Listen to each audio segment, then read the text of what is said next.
Praise the lord. ప్రభునామానికి మహిమ కలుగును గాక. మీ అందరికి కూడా నా శుభం. దేవుడు దైవ చిత్తానుసారంగా చేసిన ప్రతి ప్రార్థనకు జవాబిస్తాడు. అయితే కొన్ని ప్రార్థనలకు వెంటనే జవాబు రావచ్చు, కొన్ని ప్రార్థనలకు ఆలస్యం అవ్వచ్చు. ప్రార్థించినప్పుడు ఆ ప్రార్థనకు జవాబు వెంటనే ఎందుకు రాదంటే, దేవుడు మన ఆలోచన ప్రకారం ఇవ్వడు కానీ తన ఆలోచన ప్రకారం, తన ఉద్దేశ ప్రకారము జవాబిస్తారు. ఆకాశము భూమి కంటే ఎంత ఉన్నతమైన స్థితిలో ఉందో, దేవుని యొక్క ఆలోచనలు మనుషుని ఆలోచనల కంటే కూడా అంత ఉన్నతమైన స్థితిలో ఉన్నాయి. యెషయా 55:8. నా తలంపులు మీ తలంపుల వంటివి కావు, మీ త్రోవలు నా త్రోవల వంటివి కావు. ఇదే యెహోవా వాక్కు. ఆకాశములు భూమికి పైన ఎంత ఎత్తుగా ఉన్నవో, మీ మార్గముల కంటే నా మార్గములు, మీ తలంపుల కంటే నా తలంపులు అంత ఎత్తుగా ఉన్నవి. ఆకాశము భూమికి పైన ఎంత ఎత్తుగా ఉన్నదో, దేవుని యొక్క ఆలోచనలు, దేవుని యొక్క ఉద్దేశము కూడా మన ఎడల అంత ఉన్నతంగా ఉన్నది. ప్రార్థనలకు జవాబు వెంటనే రాలేకపోవడానికి గల కారణం ఏమిటంటే, మన ఆలోచనల కంటే కూడా మన ఎడల దేవుని యొక్క ఆలోచన ఉన్నతమైంది. మన ఎడల ఆయన కలిగి ఉన్న ప్రణాళిక ఉన్నతమైంది.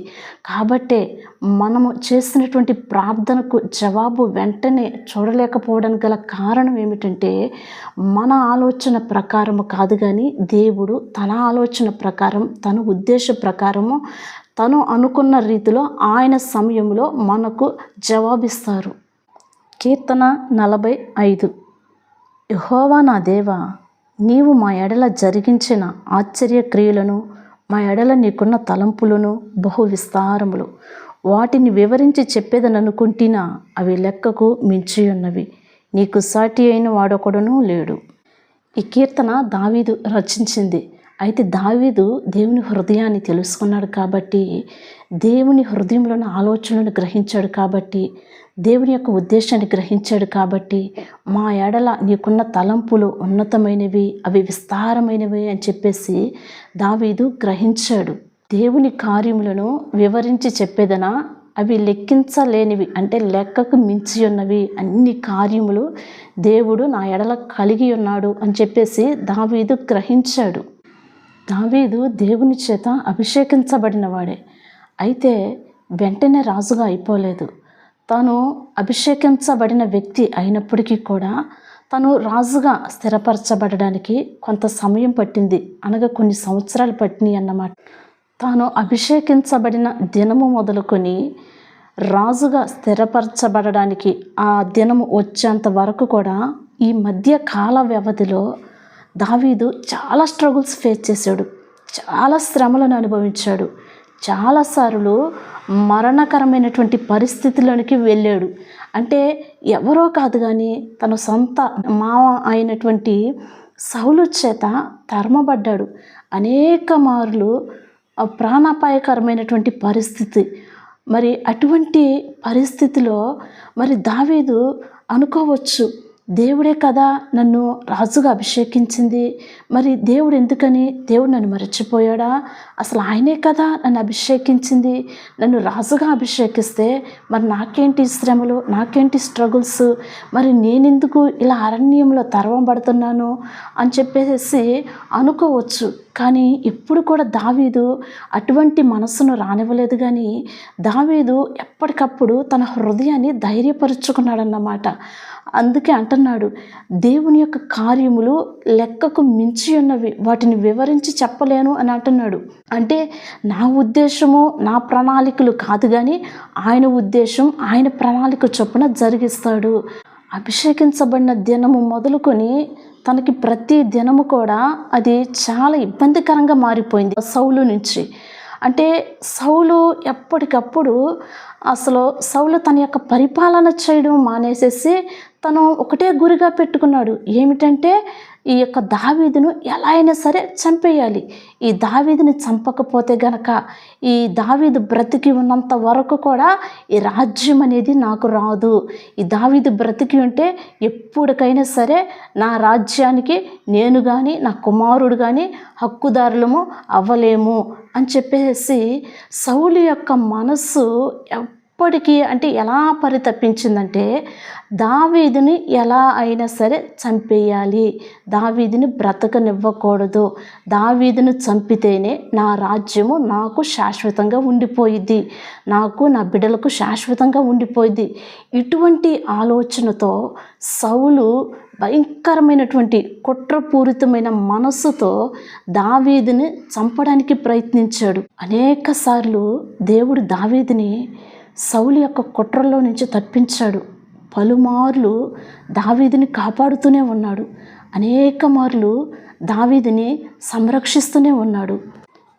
కానీ దావీదు ఎప్పుడు కూడా సౌలుకి కీడు చేయాలని ఆలోచించలేదు. అనేక మార్లు సౌలుని చంపడానికి అవకాశం వచ్చినప్పటికీ కూడా దావీదు ఆ యొక్క అవకాశం అది అపవాది అని చెప్పేసి గ్రహించాడు. ఎందుకంటే సౌలు కూడా దేవుని చేత అభిషేకించబడిన వ్యక్తే. దేవుని చేత అభిషేకించబడిన వ్యక్తిని నేను ఎలా చంపుతాను అని గ్రహించి, అంటే దేవుని చేత అభిషేకించబడిన వ్యక్తిని నేను చంపకూడదు అని గ్రహించి అనేక మార్లు సౌలుని చంపడానికి తనకు అవకాశం వచ్చినా సరే దానిని తిరస్కరించాడు. ఎందుకంటే సౌలు కూడా దేవుని చేత అభిషేకించబడిన వ్యక్తే. అభిషేకించబడిన వ్యక్తిని చంపి దేవునికి వ్యతిరేకంగా నేను ఎలా నిలబడగలను?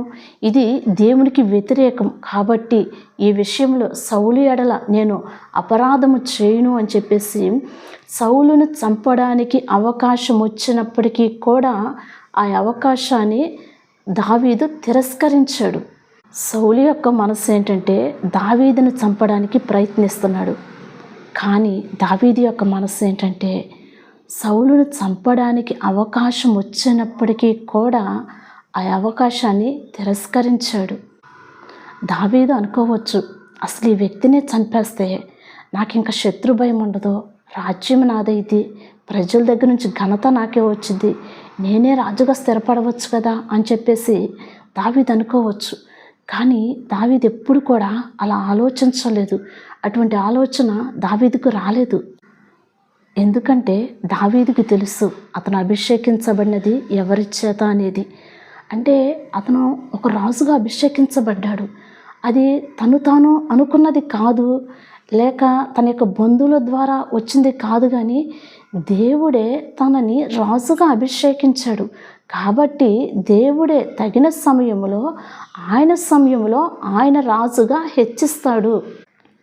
అభిషేకించింది దేవుడే కాబట్టి ఆయన చిత్తంలో, ఆయన ప్రణాళికలో, ఆయన ఉద్దేశంలో ఆయన ఏ సమయంలో అయితే రాజుగా స్థిరపరచాలని ఆయన అనుకుని ఉన్నాడో ఆ సమయంలో ఖచ్చితంగా దేవుడు తనని రాజుగా స్థిరపరుస్తాడు అని చెప్పేసేసి అటువంటి ఉద్దేశం కలిగి ఉన్నాడు. అంటే అభిషేకించింది దేవుడు కాబట్టి దేవుడే రాజుగా స్థిరపరుస్తాడు అనేటువంటి ఒక స్థిరమైన ఆలోచన కలిగి ఉన్నాడు.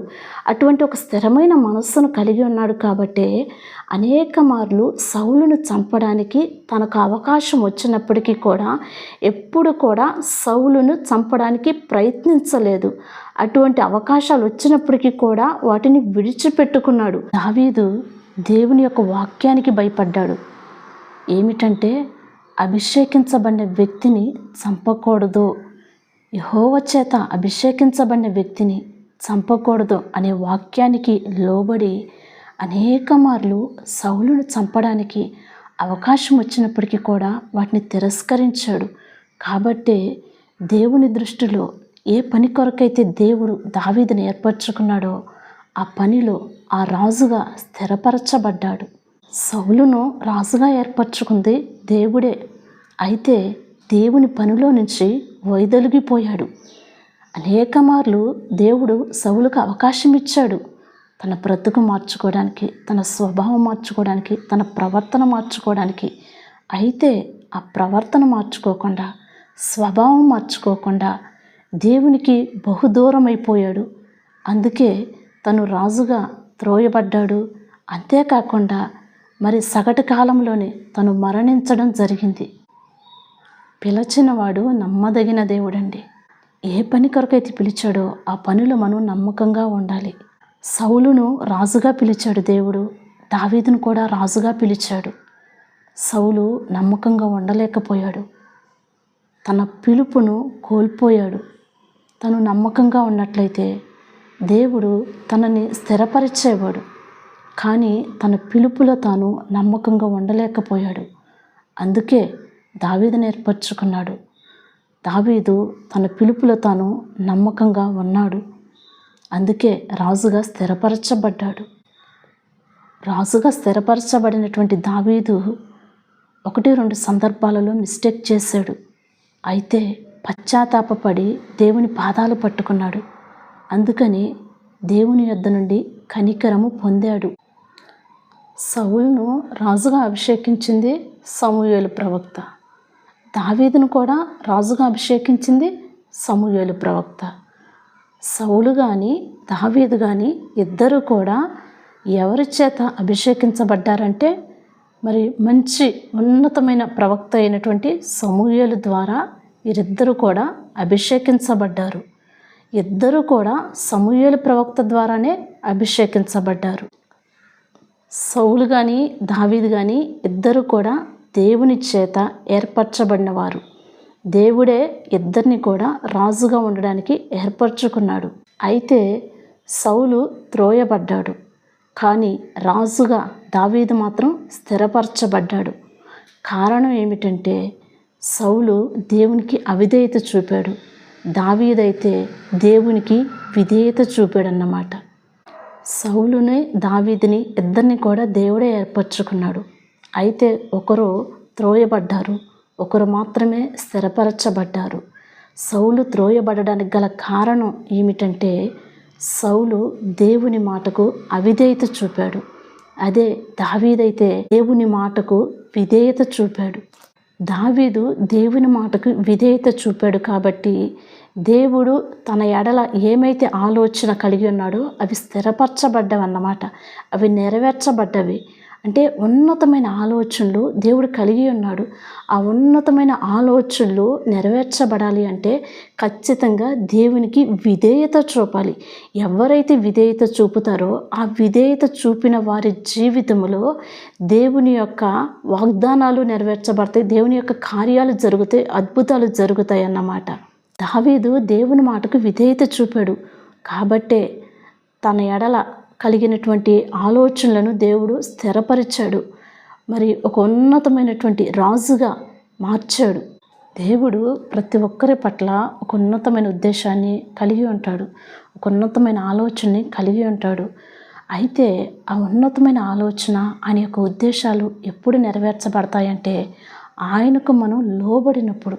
ఎప్పుడైతే దేవునికి మనం లోబడతామో, మనం లోబడాల్సినంతగా సంపూర్ణంగా దేవునికి మనం లోబడినప్పుడు ఆయన మన జీవితంలో మనకిచ్చినటువంటి ప్రతి మాటను నెరవేరుస్తాడు.